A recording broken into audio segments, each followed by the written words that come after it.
ભારે વરસાદ બાદ વડોદરા તંત્ર એક્શન મોડમાં. કમિશનર અરુણ મહેશ બાબુએ કંટ્રોલ સેન્ટરથી કરી સ્થિતિની સમીક્ષા. વડોદરા શહેરમાં આજે સાંજથી શરૂ થયેલા ધોધમાર વરસાદના પગલે અનેક વિસ્તારોમાં પાણી ભરાવાની સ્થિતિ સર્જાઈ હતી. પરિસ્થિતિને ધ્યાનમાં રાખીને વડોદરા મહાનગરપાલિકાના કમિશનર અરુણ મહેશ બાબુ તાત્કાલિક એક્શન મોડમાં આવ્યા હતા. કંટ્રોલ સેન્ટરથી સમગ્ર શહેર પર નજર રાખી તેમને અસરગ્રસ્ત વિસ્તારોની રૂબરૂ મુલાકાત પણ લીધી.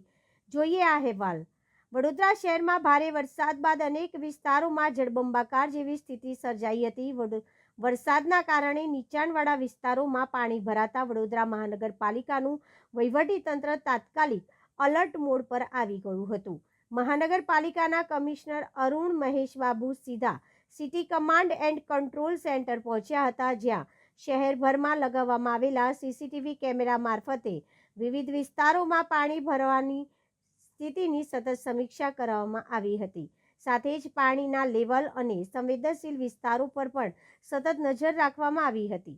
ત્યારબાદ કમિશનરે અસરગ્રસ્ત વિસ્તારોની રૂબરૂ મુલાકાત લઈ સ્થળ પરની પરિસ્થિતિનો તાગ મેળવ્યો હતો. જ્યાં પાણી ભરાયા હતા ત્યાં પમ્પિંગ કામગીરી વધુ ઝડપથી કરાવવામાં આવી, તેમજ ડ્રેનેજ વ્યવસ્થાની સુચારુ વ્યવસ્થા કરવા સંબંધિત અધિકારીઓને તાત્કાલિક જરૂરી સૂચનાઓ આપવામાં આવી હતી. મીડિયા સાથે વાતચીત દરમિયાન કમિશનર અરુણ મહેશ બાબુએ નાગરિકોને અપીલ કરી હતી કે ભારે વરસાદ દરમિયાન બિનજરૂરી બહાર ન નીકળે, નીચાણવાળા વિસ્તારમાં અને પાણી ભરાયેલા રસ્તાઓથી દૂર રહે, તેમજ તંત્ર દ્વારા આપવામાં આવતી સૂચનાઓનું પાલન કરે.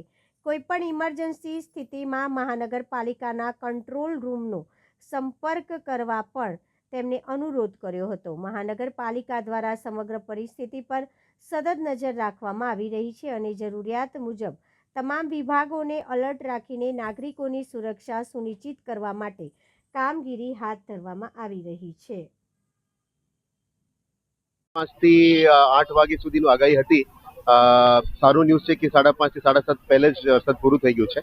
આપણા માટે પણ સારું ન્યૂઝ છે કે અમારા તમામ એપીએસ ચાલુ છે. એક સુભાનપુરા લાઇન ડાઉન છે.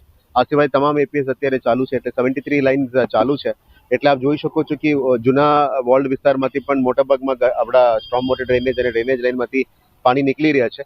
એટલે જેટલા પણ કચરો છે એ પણ સવારે પણ અમે સાફ કર્યા હતા, જેથી કરીને અત્યારે પાણી ફ્રીલી નીકળી ગયું છે. એટલે હવે અત્યારે બહુ ચિંતા કરવાની સ્થિતિ નથી. કાલાઘોડા 10માં છે, એટલે કદાચ રાતમાં હજી એક શાવર અમે રાહ જોઈ રહ્યા છે. કદાચ એક વરસાદ થવાની શક્યતા છે 10 વાગ્યાની આજુબાજુ. એ થશે તો જ કદાચ કાલાઘોડા 12 સુધી આવે.